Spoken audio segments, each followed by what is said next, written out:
Is this contraption? Is it on? I had that thing on my head and it left a dent. Look at that. How sweet is that? What's happening, everybody? If everybody's having a fantastic, whatever day you're watching this. So, yeah, Hellcat is gone. And I put a video out just a little bit ago going over some of the whys behind the sale of that car. And I mainly did it there's a couple of reasons why I did that. One of the first reasons why I did it is, well, I was getting a lot of questions about it. Why did I sell it? What were my motivations to sell it? And so I figured I would put it out there for folks to be able to see a little bit more of the why behind me taking action with that car and moving it along.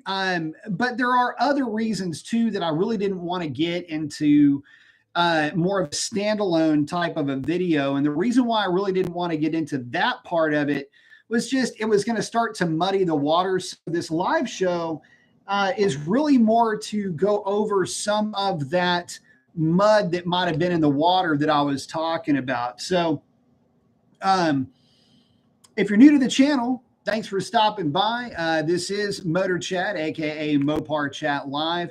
It's talking a lot about Mopar car stuff in general, lots of years of experience racing, etc. Dan, thank you very much, brother. Good to see you, man. Appreciate that. Appreciate the contribution to the cause. Eric, good to see you, buddy. Ryan is in. And Will is in. You know, live shows are always a little bit more flowy. You know, I don't ever script anything, and that's kind of the MO for the channel. It's just like you and I hanging out at the shop, in the garage, whatever, just kind of shooting it and having a chat. And so let's do that about why did I sell the Hellcat video. So I think the first thing that I said in the video is that, you know, I wanted the money. So, you know, you might look at that and go, sell out. Yeah, damn right, because there was a lot of investment that had gone into that car. And this is that mud that I was talking about that I didn't really get into when I was making that video. There is a ton of money that goes into even a stock Hellcat to get it to run the way that I had my car running. There is absolutely no way that somebody can just fall into a car like that and then start having the success that I had with that car. I put hours and hours and hours and hours and hours into that tune that was in that car.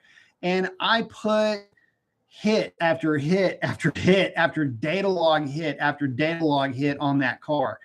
And so, you know, it's not just the purchase of the car. It was a bit of a sponsorship deal that I had that was helping me get tires that helped out quite a bit, but gas ain't cheap, y'all. And part of the big issue that I had coming into this year, well, let's go ahead and address the elephant in the room. Yes, my track shut down. And although that played a part in me wanting to sell the car, it wasn't as big of a part as you might think. See, I'd always been a proponent of the Hellcat platform as a do everything kind of a car. And because there were a lot of folks that were basically looking at the Hellcat as a, you know, it's a halo type car for some folks. And it should be. It's a great car. This has nothing to do with the car itself, by the way. But there's always folks that want to keep doing more and more and more. And, you know, some of us, you know, you just can't help yourself. Well, the issue is that I didn't want to take that car any further than I already had. And because that platform has been out now for basically 10 years, you know, I got to tell you, it got more and more difficult for me to hang on to that car from a business proposition, but only because the total number of views on Hellcats is, I mean, it's fallen like a rock.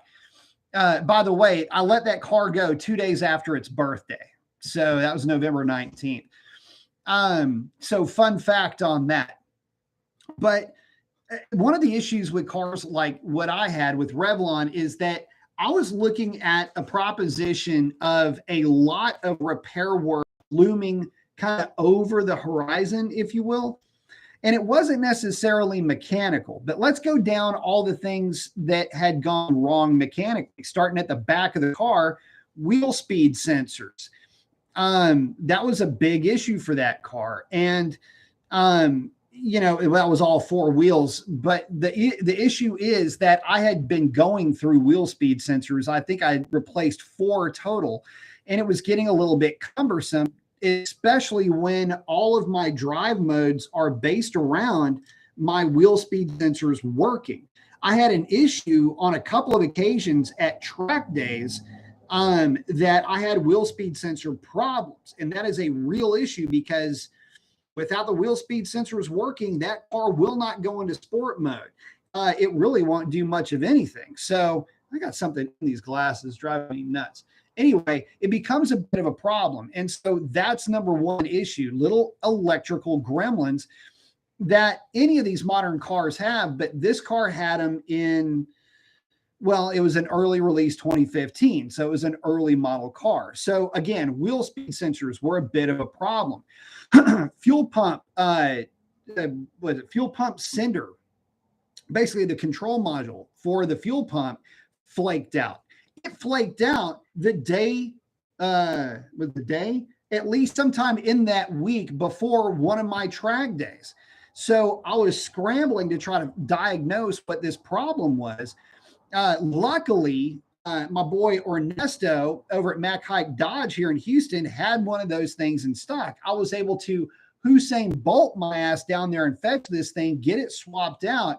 And thankfully, that solved the problem. But that was another issue that came up with the car. And speaking of fuel pumps, yes, we did have to replace a fuel pump. PSI over time is going to wear the thing out. So had to replace the fuel pump. Keep in mind, this is all costing money, guys, and this is a bone stock car.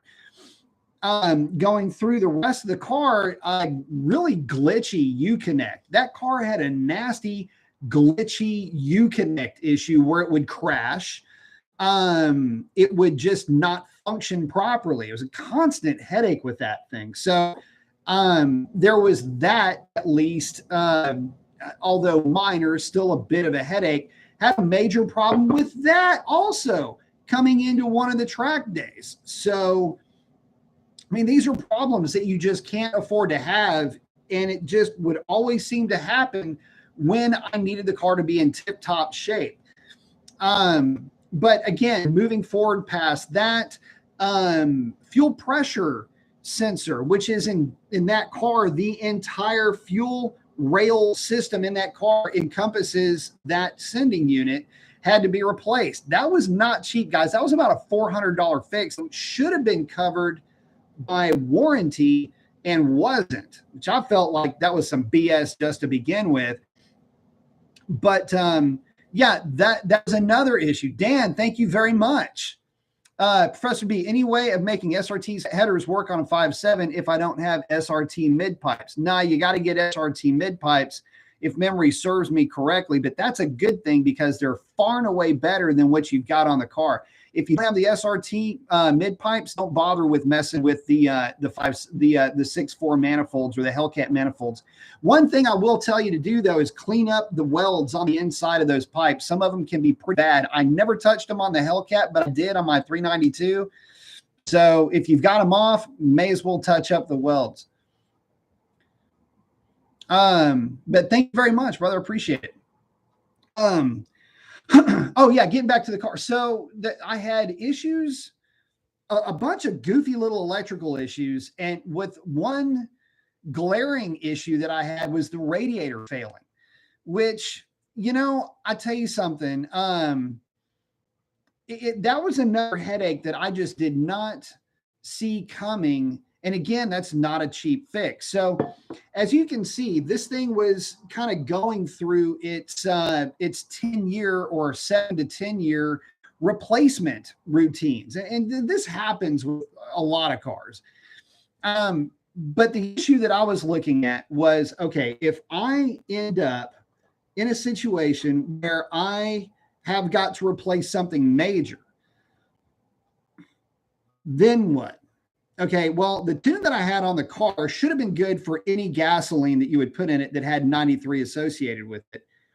The hope is that you don't run into a really bad tank of gas, lift a head gasket, or do something with the weather changing.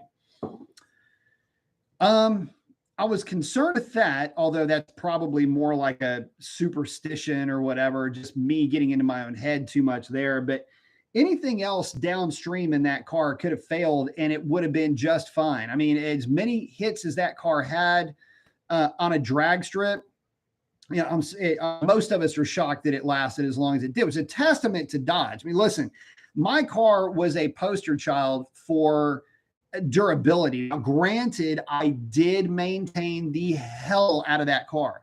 I spent a lot of money and a lot of time nitpicking and fiddling over oil changes and fluid levels and making sure everything was as absolutely perfect as it could possibly be, for fear that something would go wrong. Because, guys, quite frankly, if something major would have gone wrong with that car, not really in a place to be able to afford dropping, you know, what in essence would wind up being a 5-figure repair bill on that thing. It just was not going to be part of the cards. So, and yeah, I know people in the business and I could probably get it done for a lot less, but let's be honest, that kind of downtime is not good. And although it makes for great content, the downside to that is that quality of content. There you go. That quality of content would probably not be what anybody was actually looking to see, because, again, reference back to the fact that Hellcat is a old platform at this stage of the game, and nobody's really looking at it. Now, granted, I don't mean that. That sounds so kind of shitty too. It's not nobody's looking at it. It's just globally, like, for the channel garner that many views. And, you know, like I was saying, I think I even mentioned this in the video. You know, I had set butt hurt a bunch of people, set a lot of folks running to their tuners trying to figure out what just happened with that car. I had broken records. I had broken hearts with that thing all over the place. And, you know, it was just kind of funny. The videos that took off were never the ones of those successes or the ride along videos where I'm running the car down the track. I mean, it's fun background music for, you know, I guess 100 people that watched it, and I'm thankful for that. But, you know, here's the other thing. Let's get past all of that. Okay, so there's that. But I want to reserve the right to come back to this channel thing here and chat about that. But a lot of it was a money play. But I've got to have funds freed up if I'm going to be able to keep supporting Mopar and their drive towards this Hurricane 6 platform car, whatever it is. You got to have the funds cleared up for that. And although the car would have been worth more as a trade-in, I can have that money working for me in other ways until it comes time to reinvest it and into something like that. In other words, you know, another car for the channel. And, you know, that's another thing that I was looking at. By the way, guys, you want to talk about shutting somebody's mouth. When I drove that Grand Wagoneer with the 500 horse Hurricane 6, I thought, okay, is this thing a hybrid? Like, it ran way too good to be 500 horsepower. I mean, again, it shut me up so quickly about running my mouth about anything negative about that Hurricane 6. If it's durable enough, it'll be just fine. And by the way, the transmission tune, again, and I'll keep saying it, that engine with that transmission in a 4,000-pound car would give anything on the road right now all it could handle, and then some, obviously within reason. But I'm not kidding, guys. It's real impressive. And I'll just, again, if I'm going to do something like that, I've got to have the funds available. Some of you guys were asking, was I worried about it getting stolen? The reality was no. And this is where, like, again, I can kind of talk about some of this stuff outside of a standalone video on a live chat. No, I wasn't worried about that car getting stolen, jacked, or whatever. In fact, yeah, you can make an argument that it would have been better financially if it did. That car would have been worth more than I got for it had it been stolen. And I had made a lot of efforts, to say it politely. I'd put a lot of efforts into making that car difficult to steal. Well, all I'm doing by doing that is protecting my insurance company. It's not like I got a discount for my tune that would make the car practically undrivable. Well, it is undrivable with my tune in valet mode with the Destroyer 1320 block off plate, which if you don't have one, look him up, get it. Maybe my account, my discount code may still be in there. B Mason, I think is what it was. Or my RFID being bricked. You know, would any of that, getting back to the insurance company, have lowered my premium? No. And so basically I sunk a significant amount of money into that car and got nothing for it. The insurance company said, that's great, thanks. That kind of pissed me off a little bit. You figured I'd get at least a little bit of a discount for each one of those things that I did. But anyway, whatever. I'm not going to pay to protect my insurance company. Somebody shows up with a freaking 9 to my dome and is like, hand over the keys. I'm like, enjoy the ride, bro. So, you know, although let's hope that they wouldn't be so disrespectful. They come get that thing in the middle of the night, whatever. Doesn't matter. Point is, no, I was not worried about it getting stolen. And I know a lot of folks out there are. I still think a lot of the thefts are insurance jobs. And I get it. You know, it is what it is. A lot of people, their eyes turn into stars when they see these things. They get in way beyond their means. And one way or another, that car's got to go away. And sometimes it has to go away in a quick, fast hurry. But channel stuff. Let's see. Eric is in, my man. What's up? We'll say, looking forward to see what you get next. Me too. Let's see if there's anything. Happy Thanksgiving. Oh, yeah. Happy Thanksgiving, everybody. Hope all of you guys had a happy and safe one. Not too much trauma with the fam, I hope. Yeah, so gets a lot of views trying to get a lot out of a POS $1,500 car. So many videos with that theme, but it really does grab your attention. It does. It really does. And here's the thing with that. I had thought about doing something like that. I was actually going to do it with a truck, and I was just going to find some, LS based truck and make a hot rod out of it, and make it do wheelies or something. I don't know. It never really was anything, though, that I could get my heart behind. And the problem with a lot of that is it would take up a whole lot more time than I have to invest. So there is kind of that. Badera's in. Howdy. Howdy. Eric is checking in with Daniel.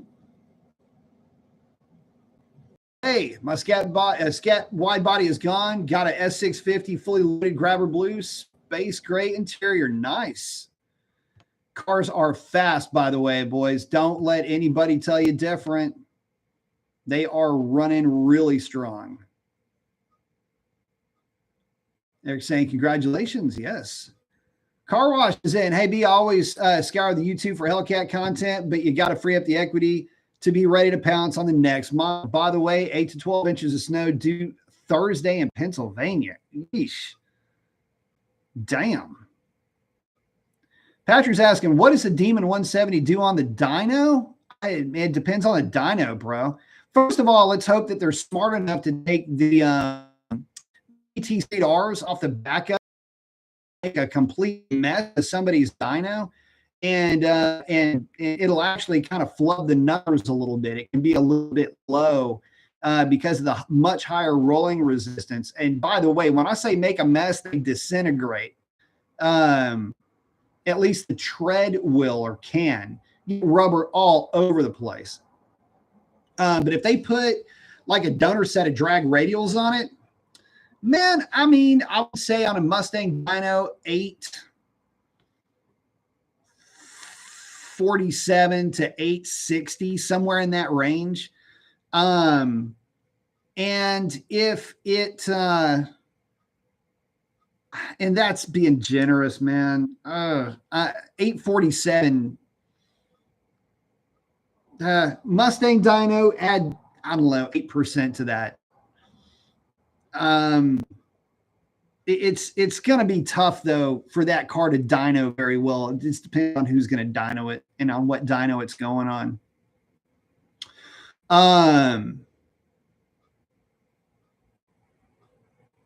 Thank you, Eric. Appreciate you, buddy. Madera's asking, is a Chrysler 2.4 a good starting point for a fun little daily driver? Sure it is. Anything that makes noise is a fun starting point.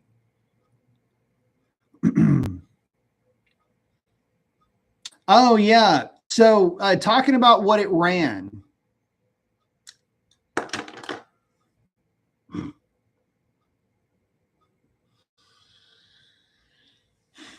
Guys, it's got the mile an hour to get where it needs to be, but it is going to take a density altitude that is unbelievable with water grains that are practically non-existent to really get that thing running. Let's see. Yeah, car wash. Yeah, Rip and Guide is they're in the 930s, and you know, again, it's gonna depends on how you have it set up. I do know that there are guys out there that are able to get some pretty healthy numbers out of it already, though. Dead stock 4,400 pounds. Why you sold it? No, it's not the weight. Part of it might be though. So in talking about that car, you know, yeah, and 4,400 was close. 4,440 was its race weight. Gearhead Fab 170 at 927. Okay, so let's see if I was right about that. That sounds like that is on a dyno jet. I'm going to assume that was on a dyno jet. So 927 times 0.92. 927 times, there you go, 0.92.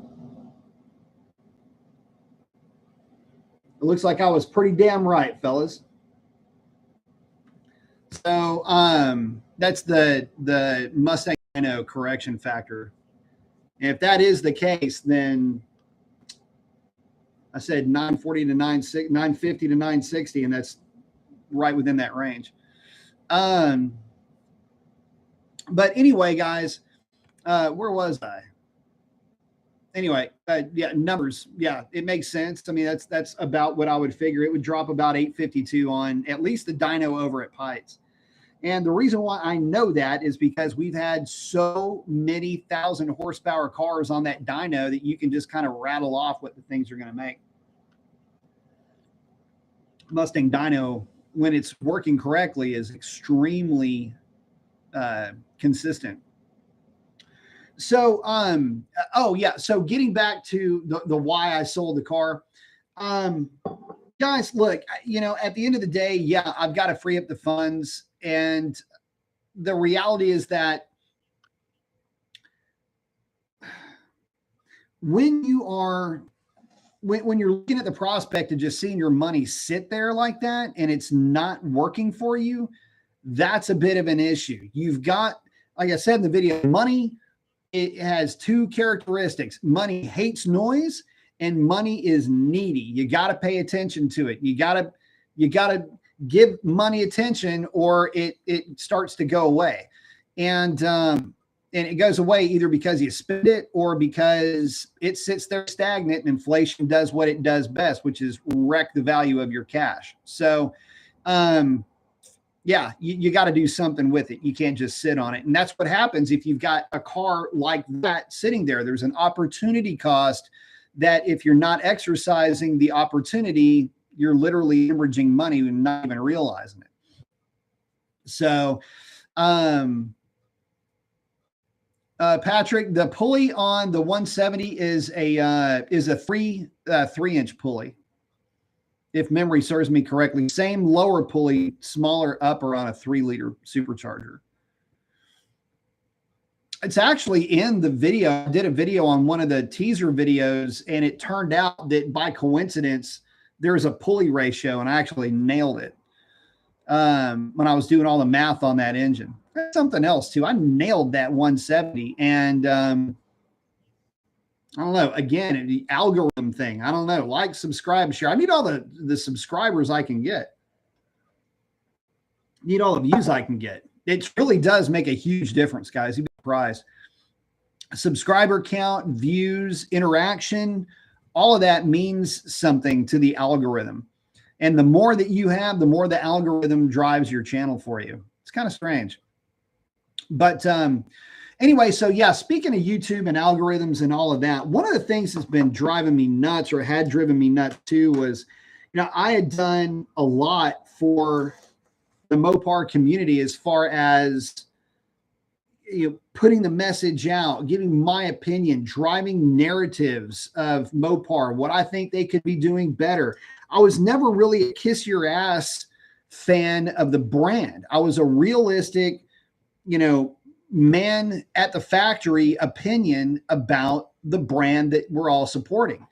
And a lot of times tough love doesn't get rewarded. I've seen channels that are just always tongue bathing the brand, and people like that kind of stuff. So sometimes, you don't want to hear some bald guy going off on the fact that he wishes the brand would do more. Some folks are just happy to, have the brand exist.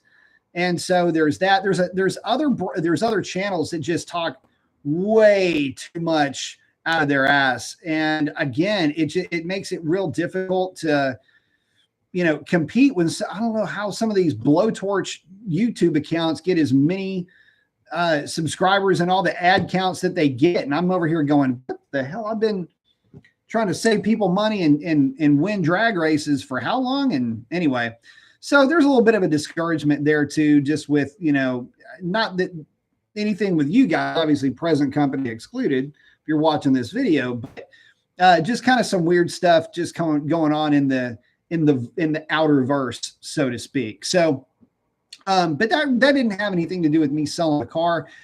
It really was more of a culmination of things. And again, it's like I said in the video, any one of those reasons would be reason enough to get rid of the car. It wasn't just like, oh, I just got tired of it, which is a valid reason, but it's kind of a bitch ass reason. And most guys, if you're into these cars, man, you're into them quite a bit. It's a lifestyle. It's something that you do. It's something that you love. It's something that you're into. It kind of defines you a little bit. And I found myself not only not into the car, I was checked out of it, guys. I got to be honest with you. I mean, full disclosure, I would walk past the thing and just be scared to death that I would brush up against it and scratch it. I was worried that it was going to get dented or dinged or whatever, just because it was existing in the shop. I mean, walk past the thing and, drop a tool on a fender, and the metal on these things is thin, so it would dent. So I had a bunch of little minor things that I had repaired on that car. And that eats up time. It's a headache. It's a pain in the ass. And the other thing is, it was just too damn nice. And I also felt like I was doing the car a bit of a disservice.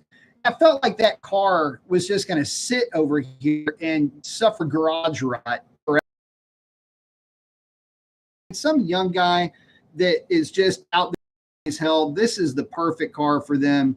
It'll at least get them through some period of time before, anything major goes wrong with it. Get out there, have fun with it, enjoy it. Because it's not doing anybody any good just sitting in the shop. So, but with that, I mean, there are some things that are available now. If you're into drag racing and you're local, I've got a drag pack over here that I may be getting rid of. I don't have any reason to keep it around. And so I don't know. There is that. I mean, the bumper support sold now, but there are other things that I guess I have. I got a stock 262 differential, got a back seat. And that's really about it left over from that car. Oh, I have a stock drive shaft too. If anybody needs a stock drive shaft, you can let me know. And I can see about getting that to you as well at a super, super good rate. Just saw this one pop up, EG Performance. I can relate, man. Had a GT350 and was feeling the same way. I had a buddy of mine. I drove a GT350 and I loved that car. He put 1,200 miles on it and sold it. He was the same way though. He loved it, but he had to let it go. It was going to drive him nuts to not be able to do much to that car. He didn't feel like he could. Let's see. Eric takes saying good evening, folks. Everybody check in with Eric. Patrick saying, I wonder what's pulley on the 3.0, I believe is what it is. 3.1 maybe. But they were saying the 240 the greatest at ticking power. I think it just depends on what you're doing. If you're just going to have a little bit of fun with it, naturally aspirated for sure. There are better engines. But if you've got one and that's what you got, then yeah, you'd probably be okay. Patrick's asking, which would you rather have, a 170 or a plaid? The 170. The 170, please, and thank you. And the reason why is because the 170 will always be a demon 170. The plaid is only badass because the plaid is now. And keep in mind, guys, EVs, they start losing, their batteries start to lose efficiency over time. They're not always going to be that fast. There's a guaranteed loss of power that you're going to get out of that car. It's like guaranteed obsolescence, and you're going to have to put a new battery in that thing.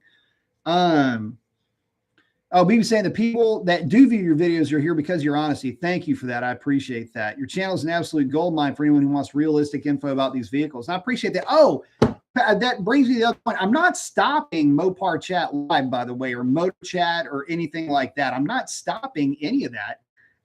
You just may see, instead of a motor chat, you may see something on for the tribe, from tribe channel for motorcycling. You may see something like that come up, which will be, tribe chat or something like that. If you see that come across, that's strictly motorcycle stuff. Motor chat is typically all car stuff.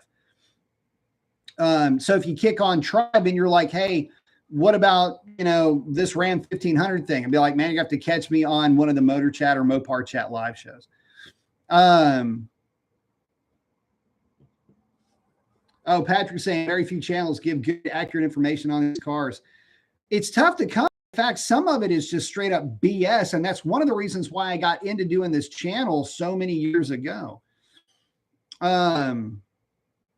Eric saying, my friend is a manager at a Dodge dealership in Pennsylvania, is hearing customers complain saying that the Hurricane 6-cylinder is okay for people that want one, but people still want another new V8 engine. Yeah, but that audience, my man, it's going away kind of quick, dude. The thing is that the buying public aren't car guys. That's the problem that they're up against. Now, yes, there are folks saying, yeah, it's great for people. It's just a power plant.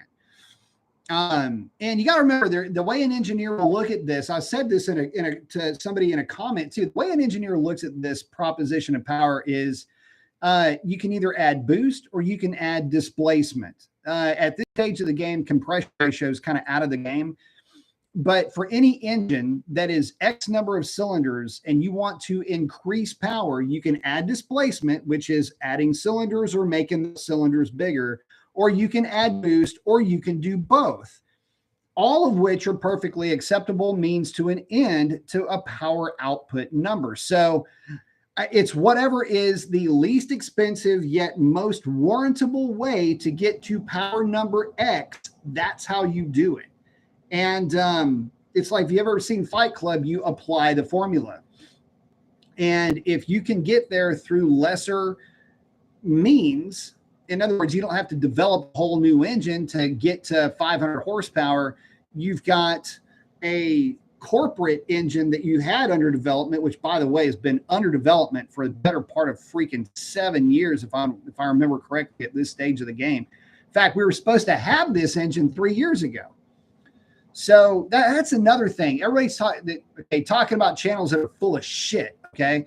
Well, this new V8 is coming. You sure about that? There may be a V8 that may show up at some time, but boosted 6-cylinders seem to be the only way that they're looking at making power these days. And I've got news for you. The Hemi platform, the reason why the Hemi platform is going away is because it is difficult to make that engine pass emissions. Let me introduce you to the LT53. A lot of people don't realize that the reason why the 5.3 in the Chevrolet is such a turd, and I mean large runny turd, dude. The reason why it's so slow is because the tune in the thing is trying to keep it emissions compliant. It's one of the reasons why the 6.2 is such a bear, is because, again, it's hard to make a large engine act efficiently, low RPM and low power outputs. There's a lot of that takes extra fuel to make the same amount of power. So let's say at cruise, for example, you want to make 35 horsepower and, I don't know, 70 pound-feet of torque to get your vehicle to go 75 miles an hour down the highway or whatever. It's just an academic point to make. If I have a 3-liter 6-cylinder turbo with cylinders that are only this big around, and you're not taxing it and you're not putting it in a boost to go at that highway speed, that you will have a lower parasitic loss. You have less friction, less ring tension, less bearing stiction. You've got less intake draw. You've got all of these things are going to be less than on the smaller engine. You have less pumping losses because you have a higher throttle opening, because you have a smaller engine to make that power under no forced induction. A larger engine is going to have more throttling losses. In other words, the throttle is going to be more shut. It creates a pumping loss. So the force that it takes to suck air in through a vacuumed state, that is a loss. It's measurable. You've got higher ring tension. You've got there's a higher oiling area, bearing surfaces. Again, more frictional loss. All of that adds up. You might say, okay, well, it's not much. Well, it's not much, but it's not it is a non-zero factor. So your parasitic loss, your actual pumping loss, is greater with the bigger engine, and you cannot get it to pass more stringent emissions compliance regulations if you keep going that direction. And so that's why. Okay, so then you go, okay, well, what about if I made a 4-liter V8? Okay, well, if you made a 4-liter V8 with twin turbos, that might be doable. Take a look at BMW. Take a look at Mercedes-Benz. That's the route that they started going years ago, where you had 4-liter, 4.4-liter, whatever, it doesn't matter, twin turbo V8s. Matter of fact, their intakes are where the exhaust goes, and their exhaust is where the intake would normally be. That's where the turbos are. Well, okay, that's a way you can go. But again, you have to balance making an engine that looks like that in that configuration across all of your platforms. If it fits in a truck, does it fit in a car? How do we work around that particular engine? What is the actual cost to make that engine? Okay, those are 4-valve dual overhead cam V8s, by the way, guys. Okay, well, crap. Now I've got what is in essence a small Coyote with twin turbos on it. That's going to be expensive. So now people are going to complain that the package is too expensive. Well, we can get the same power out of a 3-liter inline 6. We just throw more boost at it. See what I mean? This is where well, if your goal was to make 600 horsepower and all you had to do was boost up the 6 and it doesn't run into a knock threshold, you go with the smaller engine. It will always be more efficient. At least that's the thought process. By the way, it is a nice, clear night this evening, and there are going to be plenty of folks heading out to Velocito this evening.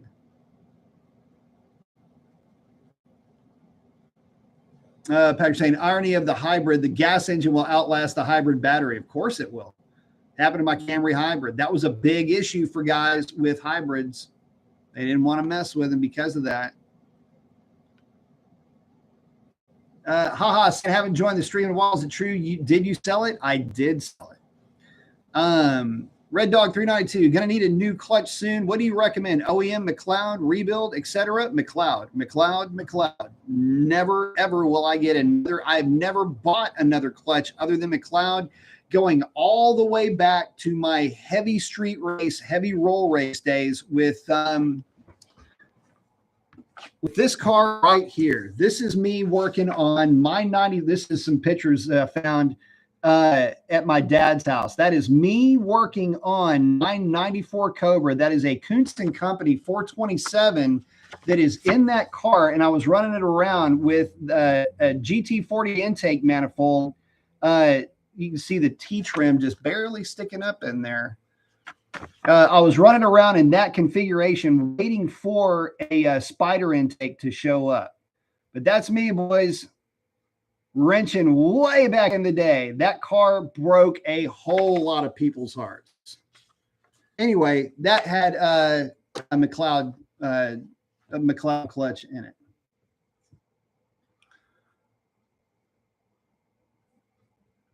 Oh, and Foxy's got a McLeod also. Let's see. But they were saying I would see Chrysler make a large truck V8 for the Ram. Oh, like the 7.3.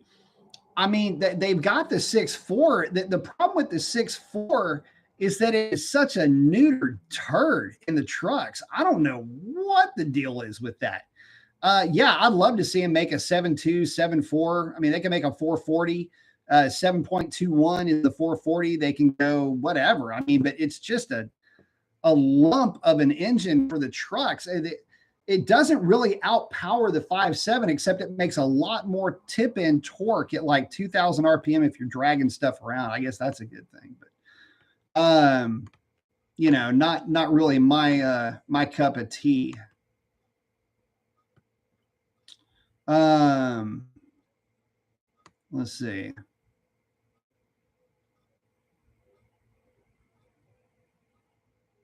But yeah, guys. But anyway, that's kind of the gist of the what and the why behind selling the car. I mean, part of it was a money play. Part of it was I had just kind of checked out on the platform in general. I don't know that keeping it would do you guys any good either. And this is kind of where I want to wrap this up, fellas. Keeping that car would not really have benefited you guys. Again, you know, walk around stuff, ride along, things like that. That car was not getting any real attention. And, you know, it's a whole lot better in a way for me to, you know, have done what I did with that car and leave that car with somebody else that is really going to enjoy it and have me with fond memories of that car checking out, as opposed to something going weird with it for whatever reason, probably bad fuel quality. Cause you know, it's like a drinking game with me. Every time I mention fuel quality and tuning, you got to tilt it back. Right. But you know, something bizarre happening and costing a bunch of money and being a real problem. So, you know, I've got to just, you know, take that and run with it. Madera's saying dad's got a 6.4 and his 2,500. Yeah, I mean, it's again, it is a gasoline powered V8 that does truck things. That's about the best you can say about it. The best intake manifold out of all of them. And again, you can build them up, make a ton of power. I just don't know why Dodge didn't really give that engine a real bump in power or whatever. Eric saying, was that white Ford Mustang Cobra you had, was that a 95? It was a 94. And you can tell it's a 94 by this little part right there in the lower ground effect. If that goes up, that's a 5. If it's flat, it's a 4. That's my 94. And that was a nasty fast car, boys. I, by the way, those are actual Australian Simmons racing wheels. There's part of me that wishes I never sold that car, but I had to sell it. This car was brutal. And yeah, you want to talk about like that car, put that car up against my Hellcat, that white car would destroy my Hellcat. So just saying.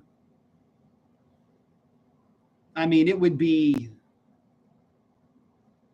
I'm not going to say it wouldn't be close. It would be bus lengths would be the difference between the cars.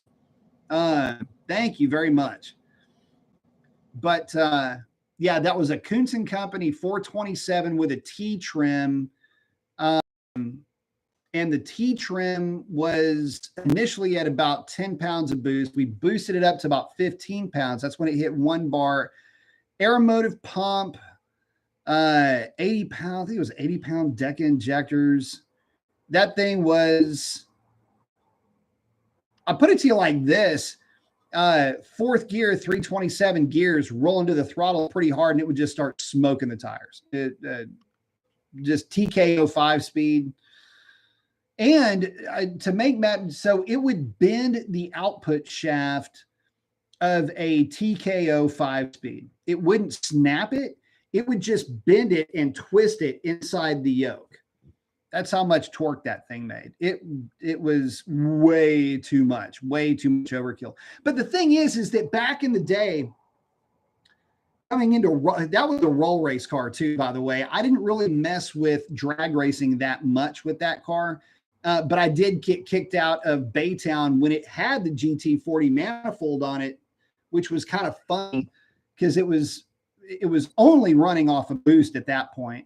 And it was on street tires. It went 1170 at like 126, just in and out of the gas, in and out.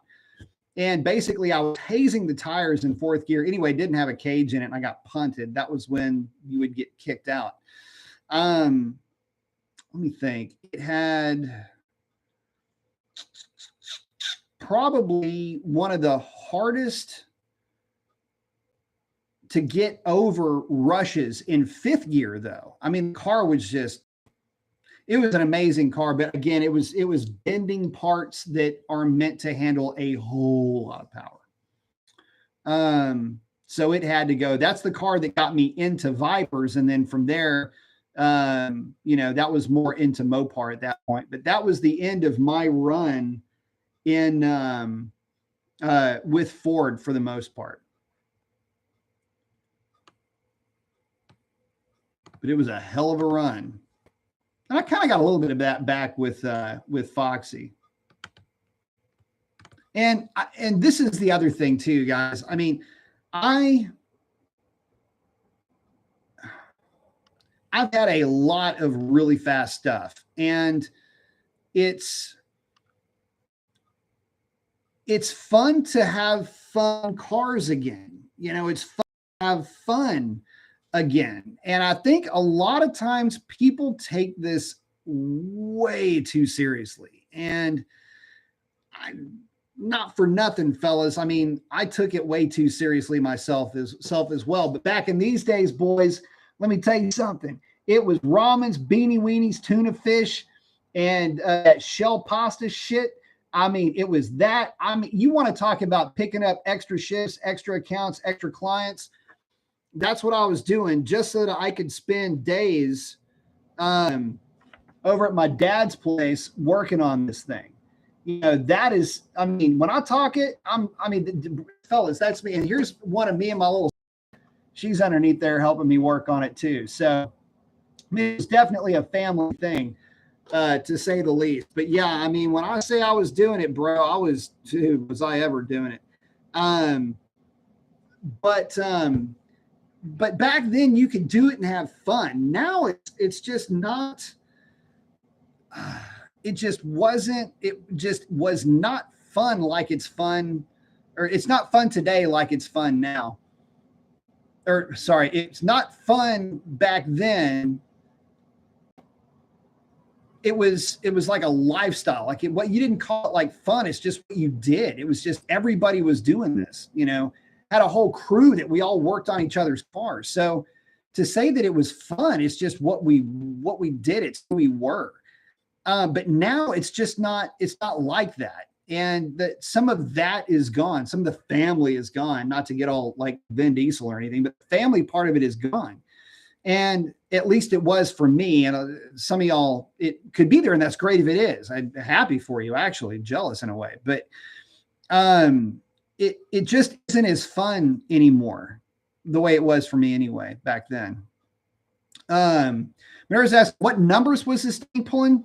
Man, it's hard to say. The car never had a successful dyno run for one reason or another. It I had an issue with, okay, so to give you an idea, the car would, the car would run mid to low nines as a stick car at about 150-ish miles an hour if I could get a clean pass out of it. So there's that. But it was a stick car, so a little bit different. It was making the steam on the back end. So like a 950 at 150, 151 ish was, assuming I could get a clean pass, and it would make a pass all the way down the track. So by that, based on the weight of that car, made peak power at about, shifted at 265. So it would have been somewhere around, you know, the 750-ish torque range to the rear wheels, give or take. About 1,000 horsepower all the way around. It was a pretty nasty car for its day, really nasty. So, but I mean, the thing only weighed like 3,900 pounds, I think, 4,000 pounds with me in it. But why is this thing? Sorry, the way that the screen's set up on my end, it's hard for me to grab the bar to scroll up and down. But anyway, so that's a little bit more of the why behind why I sold the car, guys. I'm going to go ahead and wrap it up. I want to thank each and every one of you guys for hanging out with me. Again, Mopar Chat or Motor Chat Live, I'm not doing away with that. If you've got Mopar-based questions, go ahead and ask. Chances are I probably know how to get you an answer that'll make sense to you. At least hopefully I'll be able to explain it to you in a way that makes sense. Other car questions, always down to talk anything automotive as well. Again, you'll start seeing other motorcycle content come across on the channel. If you see Tribe, which is that logo right there, that'll be more motorcycle based. For you guys that don't know, Big Into Bikes have always been Big Into Bikes also. It's a side of me that you guys haven't seen, but I am kind of leaking some stuff into the channel as I can. So with that, guys, I am going to wrap it up. Y'all do something cool for somebody. Chances are they need it way more than you know. And we'll catch y'all on the next one. That's a wrap.